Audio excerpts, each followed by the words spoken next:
മഹാരാഷ്ട്രയിലെ പൂനെയിൽ ബസിനകത്ത് യുവതിയെ ബലാത്കാരം ചെയ്ത സംഭവത്തിൽ ദേശീയ വനിതാ കമ്മീഷന്റെ ഇടപെടലുണ്ടായിരിക്കുന്നു.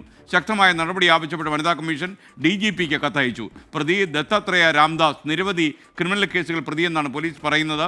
മുംബൈയിൽ നിന്നും ശ്രീനാഥ് ചന്ദ്രൻ ടെലിഫോണിലുണ്ട്. Srinath, good morning. പറയൂ. കഴിഞ്ഞ ചൊവ്വാഴ്ച നടന്ന സംഭവമാണ് ഇത്. പൂനെയിലെ സ്വർഗേറ്റ് ബസ് സ്റ്റാൻഡിൽ വെച്ച് MSRTC ബസ്സിനകത്ത് വെച്ചാണ് യുവതി ബലാത്സംഗത്തിന് ഇരയായത്. സത്താരയിലേക്ക് പോകേണ്ടതായിരുന്നു യുവതിക്ക്. രാത്രി വൈകിയാണ് ബസ് സ്റ്റാൻഡിൽ എത്തുന്നതും.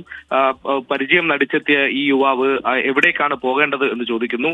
ഈ സ്വർഗേറ്റിൽ നിന്ന് സത്താരയിലേക്കാണ് തനിക്ക് പോകേണ്ടതെന്ന് പറയുമ്പോൾ ഈ പ്രതി ഒരു ബസ് ചൂണ്ടിക്കാണിക്കുന്നു. അതിനകത്ത് വെളിച്ചമില്ലല്ലോ എന്ന് യുവതി പറയുമ്പോൾ ആളുകൾ ഉറങ്ങിക്കിടക്കുന്നതുകൊണ്ട് വെളിച്ചം ഇല്ലാതെ വെച്ചിരിക്കുന്നതാണ് എന്ന് പറഞ്ഞ് യുവതിയെ ആ ബസ്സിനകത്തേക്ക് കയറ്റി പിന്നീട് വാതിലടച്ചതിന് ശേഷം ഈ ക്രൂരത കാണിക്കുന്നത്. അതിനുശേഷം പ്രതി അവിടെ നിന്ന് രക്ഷപ്പെടുകയും ചെയ്തു. പിന്നാലെ സുഹൃത്തിനെ വിവരം അറിയിക്കുകയാണ് യുവതി. അങ്ങനെ പോലീസിൽ പരാതി എത്തുന്നു. പോലീസ് വിവിധ സംഘങ്ങളായി തിരിഞ്ഞ് CCTV ദൃശ്യങ്ങളടക്കം പരിശോധിച്ചു. പ്രതിയെ തിരിച്ചറിഞ്ഞു. ദത്താത്രേയ രാംദാസ് എന്നതാണ് ഈ പ്രതിയുടെ പേര് എന്ന് മനസ്സിലാക്കുന്നു. 36 വയസ്സുണ്ട് ഇയാൾക്ക്. മുൻ ക്രിമിനൽ പശ്ചാത്തലമുണ്ട്. മുൻപ് പല കേസുകളിലും ഇയാൾ പ്രതിയായിട്ടുണ്ട് എന്നും പോലീസ് കണ്ടെത്തിയിട്ടുണ്ട്. ഇതിനോട് വളരെ വേഗത്തിൽ തന്നെ പ്രതിയെ കണ്ടെത്താൻ കഴിയും എന്നതാണ് പോലീസ് ഇപ്പോൾ പറയുന്നത്. ദേശീയ വനിതാ കമ്മീഷനും വിഷയത്തിൽ ഇടപെട്ടിട്ടുണ്ട്.